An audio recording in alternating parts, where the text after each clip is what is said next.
ሰላም ሰላም ውድ የጸዳይ አካዳሚ ቤተሰቦች፣ ጸዳይ አካዳሚ የኦንላይን ትምህርትን በማስተማር ላይ ይገኛል።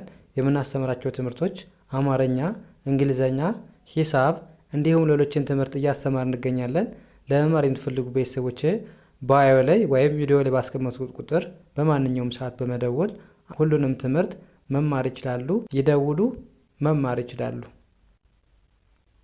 እሺ ውድ ቤተሰቦች፣ በዛሬው ትምህርታችን ወይም ቪዲዮአችን ደግሞ የእንግሊዘኛ ቃላት ምስረታ ይዤላችሁ መጥቻለሁ ማለት ነው።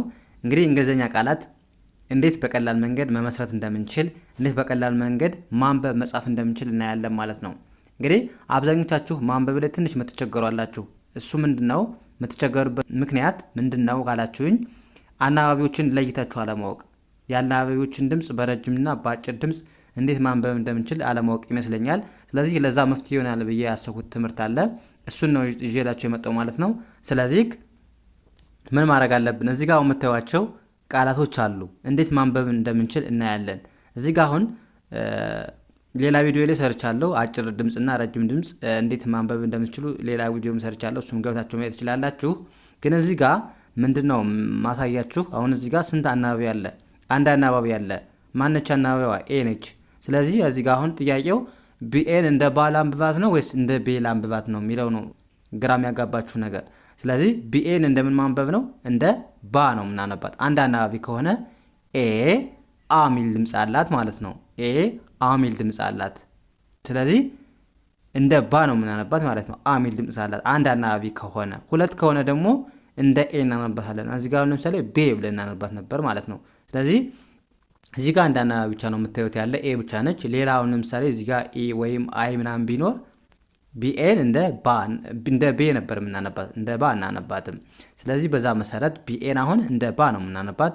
ሲና ኬን እንደ ክ ማንበብ። ባክ ማለት ምንድነው? መመለስ። እዚህ ጋር በአማርኛም ጽፌላችኋለሁ እንዴት እንደሚነበብ መመለስ ማለት ነው። ብላክ፣ እዚህ ጋር ብላክ ነው የምትሉት። አሁን ቢን እንደ ብ ማንበብ ነው። ኤልኤን እንደ ላ፣ ሲና ኬ ባለች መጥባችሁ እንደ ክ ነው የምታነቡት። እሺ እንደ ክ ብላክ ብላክ፣ ሲና ኬ ባለ ክ። እዚህ ጋር አሁን አንድ አናባቢ ነው ያለ። ስለዚህ ኤ ምን ድምፅ አላት? ኤ ሳይሆን አ ሚል ድምፅ ነው ያላት ማለት ነው። እንደነገርኳችሁ ሌላ አናባቢ ቢኖር እንደ ኤ እናነባት ነበር። አሁን ግን እንደ አ ነው የምናነባት። ብላክ ማለት ጥቁር ማለት ነው።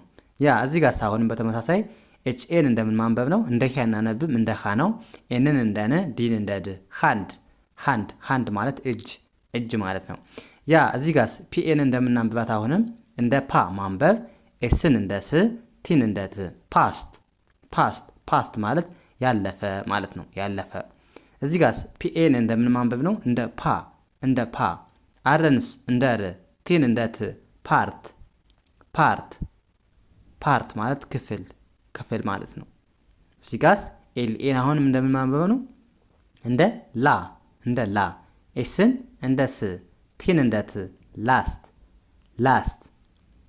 እዚህ ጋር ላስት ቲን ጨምሩባት። እሺ ላስት ለማለት ነው። እዚህ ጋር በደንብ አልጻፉትም ማለት ነው። ላስት ማለት መጨረሻ ወይም ያለፈ ለማለት እንጠቀመዋለን ማለት ነው።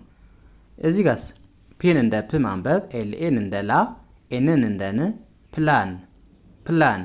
ፕላን ማለት ምንድነው? እቅድ ማለት ነው። እቅድ። አያችሁ አሁን እዚህ ጋር ዋናው ማየት ያለባችሁ አንድ አናባቢ ሲኖር እንዴት ማንበብ እንደምንችል ነው ማየት ያለባችሁ ማለት ነው። እንግዲህ አንድ አናባቢ ካለው ከቃላቱ አሁን ከነዚህ ካያችሁት አንድ አናባቢ ነው እስካሁን ያለ ማለት ነው። ስለዚህ አንድ አናባቢ ሲኖር እንዴት እናነባለን፣ ድምፁስ ምን ይሆናል የሚለውን አየን ማለት ነው። በቀላሉ ሌላ ጊዜም በደንብ እሰራላችኋለሁ ማለት ነው። ስለዚህ አሁን እዚህ ጋር ኤ ነች እስካሁን አናባቢ ያለች።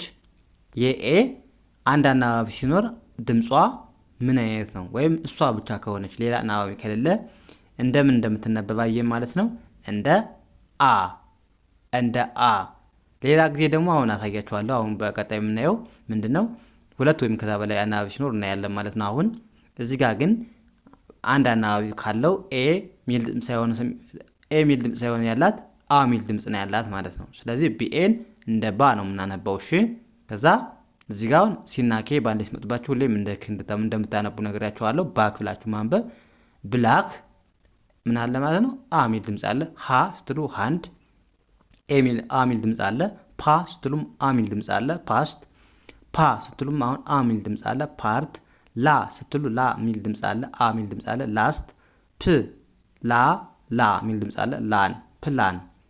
ስለዚህ አ ሚል ድምፅ አለ አንድ አናባቢ ሲኖር። ሁለት አናባቢ ሲኖር ደግሞ እናያለን። አሁን ሁለት አናባቢ ሲኖር ደግሞ እንዴት እናንብበው? አሁን እዚህ ጋር እንደ ቅድሙ ከሆነ ኤምኤን እንደምን ማንበብ ነበረብን? እንደ ማ ነው፣ እንደ ማ። አሁን ግን ሌላ አናባቢ ያለች ቻለች እሽኛዋ አናባቢ ስላለች፣ ስለዚህ እኛ ምን ማድረግ አለብን? ሎንግ ነው ድምፁ የምናደርገው፣ አጭር ሳይሆን ሎንግ ይሆናል ወይም ረጅም። ማ ብለን የነበረውን ሜ እንለዋለን ማለት ነው። ማ ብለን ነበር፣ ሜ። አሁን ይረዝማል ድምፁ ማለት ነው። ስለዚህ ምን የሚል ድምፅ አላት? ኤ የሚል ድምፅ አላት ማለት ነው። ስለዚህ ሜ ብለን ማንበብ፣ ሜ። ኬኢን ክ ብለን ማንበብ፣ ሜክ ማለት መስራት ማምረት እንደማለት ይሆናል።